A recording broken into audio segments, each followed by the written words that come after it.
Hi friends and family members అందరికీ hi అండి. ఈరోజు మనము లంచ్కి ఏం ప్రిపేర్ చేస్తున్నాము చూసేద్దాం రండి. అనపగింజలు వంకాయ టమాటా ఇంకా అన్నీ వేసి పులగూర చేసుకున్నాము. ఇది ఎట్లా ప్రిపేర్ చేసేస్తానో చూద్దాం రండి. చూడండి, కుక్కర్ పెట్టేసుకున్నాను. స్టవ్ వెలిగించేసుకొని ఆయిల్ వేసి పెట్టేద్దాము. వేడెక్కని కొంచెం చాలు ఇవన్నీ వేగడానికి.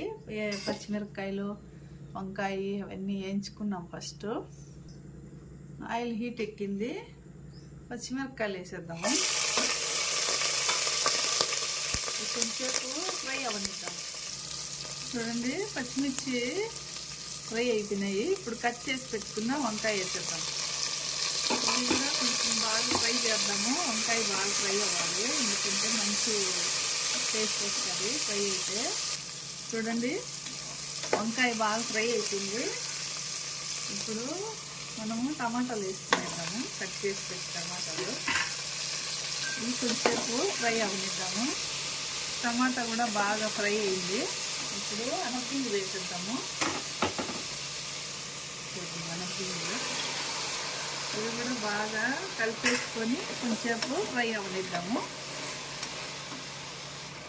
చూడండి, అన్నీ బాగా ఫ్రై అయిపోయినాయి.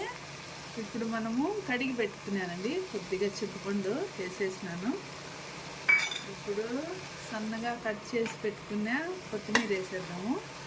ఈ కూరకు కొత్తిమీర చాలానే వేస్తేనే మంచి టేస్ట్ ఉంటుంది. ఇంకా మనము చూడండి, 1 స్పూన్ ధనియాల పొడి, 1 స్పూన్ పసుపు, 1/2 స్పూన్ మెంతి పొడి, 1/2 స్పూన్ జీలకర్ర పొడి వేసేద్దాము. ఇంకా ఉప్పు వేసేద్దాము. ఇప్పుడు ఇవన్నీ ఒకసారి కలిపేద్దాము. ఇవన్నీ బాగా కలిపేసినాను. 2 మినిట్స్ ఫ్రై అయినాయి. ఇప్పుడు నీళ్ళు వేసేద్దాము. ఇవి మునిగేంత వరకు వేస్తే సరిపోతుంది. కుక్కర్లో కదా, ఎక్కువ నీళ్ళు ఏమి తీసుకోవి ఉడకడానికి. ఈ అనపగింజలు బాగా ఉడకాలి కదా, అందుకని స్లో ఫ్లేమ్లో అంటే మీడియంలో 4 విజిల్ రానిద్దాము. మూత పెట్టేసుకున్నాము. చూడండి, ఇప్పుడు బాగా ఉడికిపోయింది. స్లో ఫ్లేమ్లో ఉడకబెట్టేసినాము.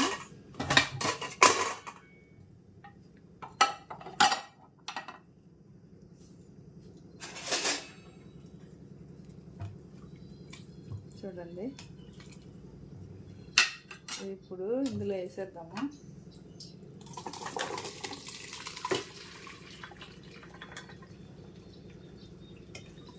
ఇవి కొంచెము మనం గింజలు పక్కకు తీసుకున్నాము. కొన్ని గింజలు పక్కకు తీసుకున్నాము. మళ్ళీ రుద్దేద్దాము. ఎందుకంటే ఇవి మధ్యలో తినేటప్పుడు పళ్ళు కిందకి వస్తే బాగుంటుంది టేస్ట్. కొద్దిగా తీసేసుకున్నాను. చూడండి, ఇప్పుడు ఇది పప్పు కట్టితో బాగా రుద్దేద్దాము. మళ్ళీ చూపెడతాను. ఇప్పుడు ఇదంతా గిన్నెలో వేసేద్దాము.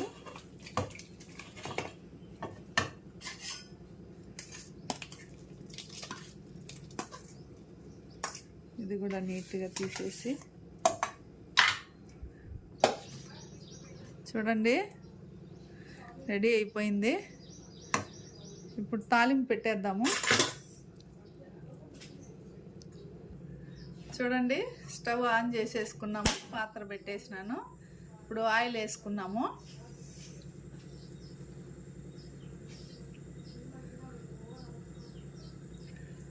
సరిపోతుంది ఎర్రగడ్డలు వేగడానికి మాత్రమే.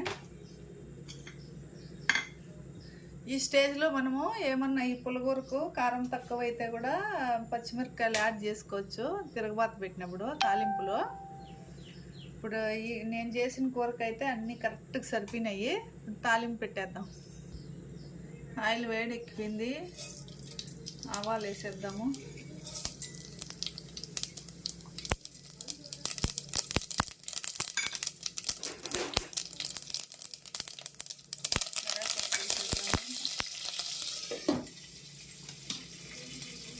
ఇప్పుడు కట్ చేసి పెట్టుకున్న ఎర్రగడ్డలు వేసేద్దాము.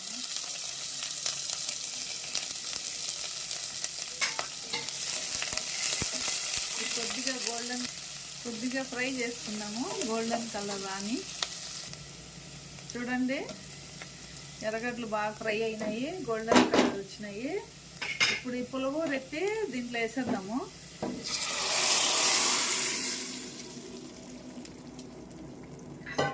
కొంచెంసేపు మిక్స్ చేసేస్తే సరిపోతుంది, ఇదేం ఉడకనక్కర్లేదు. చూడండి అనపగింజల పులిహోర రెడీ అయిపోయింది. చూడండి చాలా చాలా చాలా టేస్ట్ వచ్చేసింది. భలే ఉందండి పులిహోర. మీకు కూడా నచ్చినట్లయితే ఇట్లా ట్రై చేయండి. అనపగింజల పులిహోర మా సైడ్ అయితే చాలా వరకు అందరికీ వచ్చు, అందరికీ ఇష్టం కూడా. మీకు వీడియో నచ్చినట్లయితే సబ్స్క్రైబ్ చేయండి, షేర్ చేయండి, లైక్ చేయండి. Bye bye.